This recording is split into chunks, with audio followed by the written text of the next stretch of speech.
These 8 players will be battling it out in the Candidates Tournament that starts on Sunday the 29th of March. It's a double round all play all, so 14 rounds. And remember, the winner will earn the right to challenge Domoroju Gukesh for the world title later in the year. In this video, I'd like to feature Rameshbabu Praggnanandhaa from India. He's only 20 years old, but already a veteran of the candidates. He played in 2024, if you remember. So he qualified for the candidates 2026 by finishing first in the 2025 FIDE circuit. This was in essence a Grand Prix series, with a place in the candidates, the big prize at the end of it. Players were awarded points for their performances in designated tournaments throughout the year. The stronger the tournament, the more circuit points on offer. A player's best 7 tournaments counted towards their final circuit total. Praggnanandhaa finished way ahead of the competition. In 2025 he came first at the Tata Steel Masters, the GCT Romania Classic, the Chess Masters and the London Chess Classic Open. Came second in the Avagyan Memorial, equal second at the Sinkfield Cup, and he reached round 4 at the World Cup. It's a superb run of form that took him up to number 4 in the world on the live rating list in July 2025. If you're thinking that Pragg was following a demanding schedule, well, I'd have to agree with you. In fact, squeezed in between all those events was more globetrotting, more tournaments such as the FIDE Grand Swiss, freestyle events, the esports final, online blitz and so on.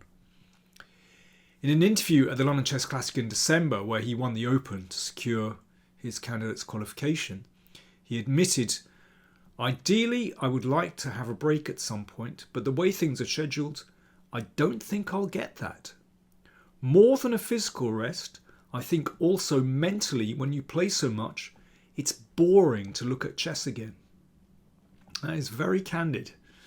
And well, I saw him in London where I was doing a few days commentary, and I have to say he looked pretty tired. I mean, he won the London Chess Classic Open, but he didn't smash the field, let's put it like that. He struggled in some games.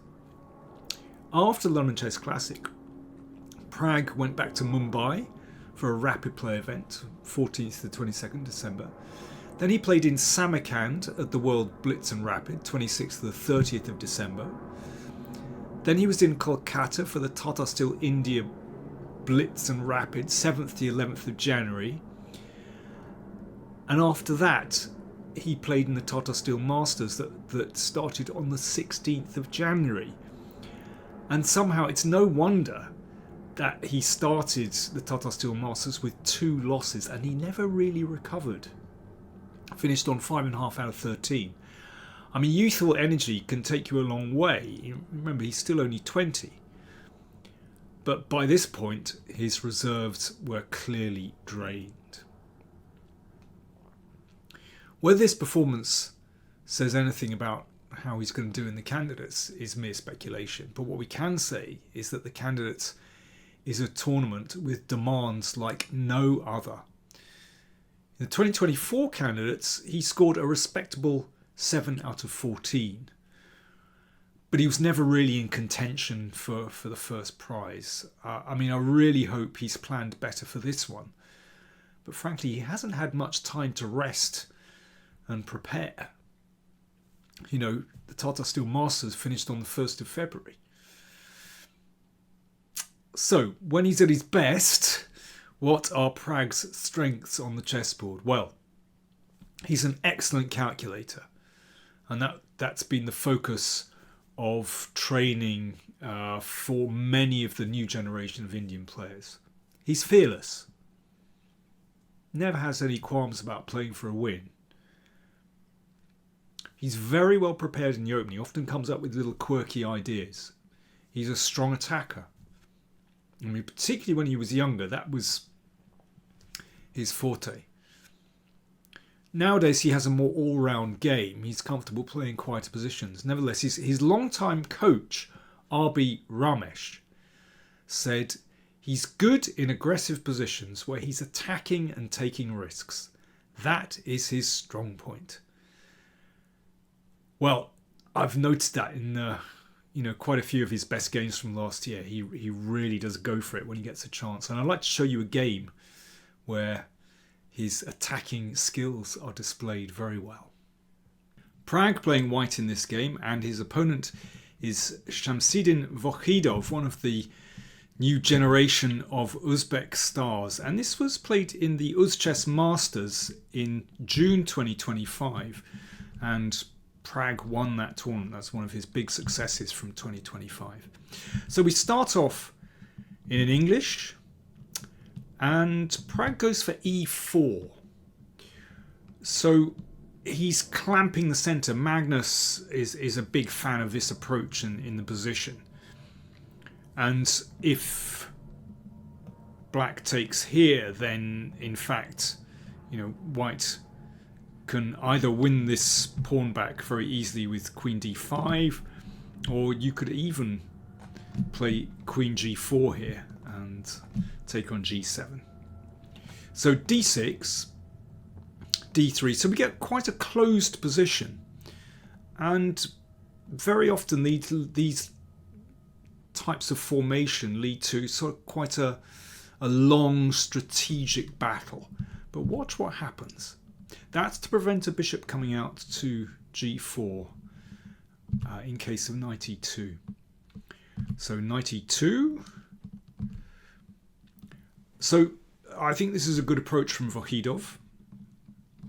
He's immediately putting pressure on white's pawn setup. And bishop c5, so he takes control over the d4 square with these pieces. Okay, perhaps Pragg is thinking he wants to move this bishop out, so he covers the b file.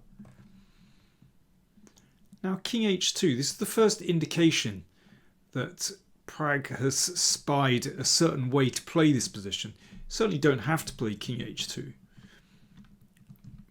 But, okay, he already feels that the time is right. h6, and now f4. So this is a really crude way to attack. But watch what happens. So basically, Vokhidov takes control of the d4 square. Positionally, this looks really nice. With this move h6, he prevented an exchange and bishop g5. At this moment, Vokhidov looks to me to have quite a promising position. Now, does Pragg try to contest this square, because he tried to go bishop e3 or something? No. It's like he gives up in the middle and just goes for it on the king side. I mean, this is such a kind of one-eyed approach. But watch what happens. g4. Bishop a6. Okay, got to defend that pawn. c6. Cover some squares. Now, you'd like to play g5. He can't be that direct.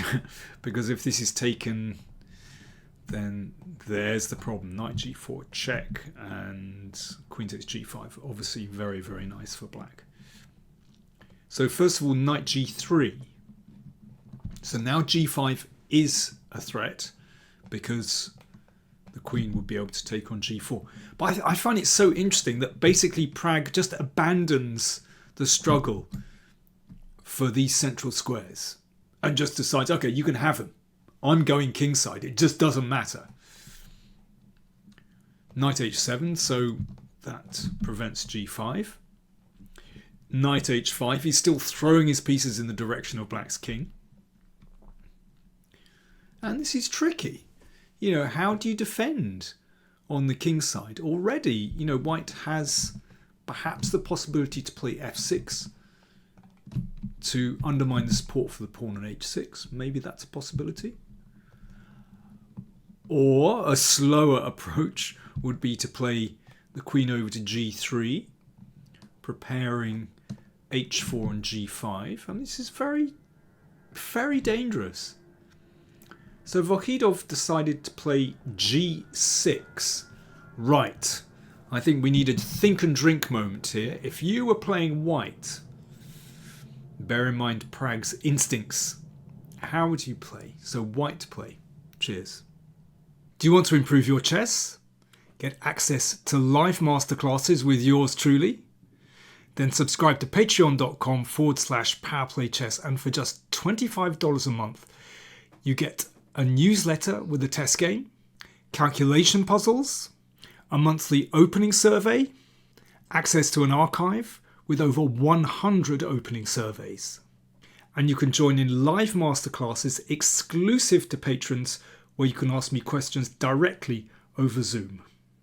All for only $25 per month. Do subscribe to patreon.com/PowerPlayChess and join the club. For an attacking player like Pragg, then this move was a gift. Bishop takes pawn. Well, it's the obvious one, but maybe the next move isn't so obvious. So of course, pawn takes. But I suspect that Vokhidov underestimated this next move. This is the key one to see. If you just recapture here, it's not good enough. The king is going to hide in the corner. But g5 is very powerful. So if this is taken, then queen takes, and that is an absolute killer. So bishop takes, knight threatened. If f6, then mate in a couple. And if knight h7, again, queen g4 and mate on g7. So black just has to shuffle the king across and hope for the best, but then queen h5, and this is just too much for black to bear. I mean, the fact that these pieces are beautifully placed is completely irrelevant. That pawn on f5 does a fantastic job of controlling squares, cutting off black's pieces. Rook g8, and now this is just straight ahead. Route 1, here we go, g6. So threat here. So rook b7. Now, it would be a mistake to take that and allow this rook to swing over to the defense. But instead, rook f7. It's a killer. So because of the threats here, then that has to be taken. But this passed pawn is just too much. Rook g7 played. Rook f1. Threat to queen. So the rook was taken. Now this is very nice actually. So black has two minor pieces for the rook. There's no immediate way in. So what do you do? It's a very nice continuation. I mean, not so difficult. Basically, you've just got to make sure all your pieces enter the game. h4, very nice. Preparing bishop h3, and then the rook comes to g1. Bishop c8 played. Well, fine. We'll swap that one off. Don't even need to recapture. Rook g1 check. King f6 and rook g8. An absolute killer. Because after this, check, and the queen has gone. And here, Vokhidov resigned. I mean, what an absolute crush. And I do like that style. That, you know, basically in this position, Pragg decided, okay, I'm heading for the king side. And it was just straight on the whole way. I mean, there's just no doubt about this whatsoever. Everything directed towards the king side. Fantastic attack. Very well done. So, when he's at his best, Pragg can beat anyone. Magnus Carlsen will tell you that. I'm sure you remember, I hope you remember, Pragg's superb win over him in Norway Chess in 2024. I know I did a video on it on the channel, so I'll put the link down below. I mean, he absolutely crushed Magnus. So can he win the candidates? Yes, he could win the candidates if he's on form. If everything goes well, he's very well prepared. He has what it takes. But has he rested well enough? We'll soon find out.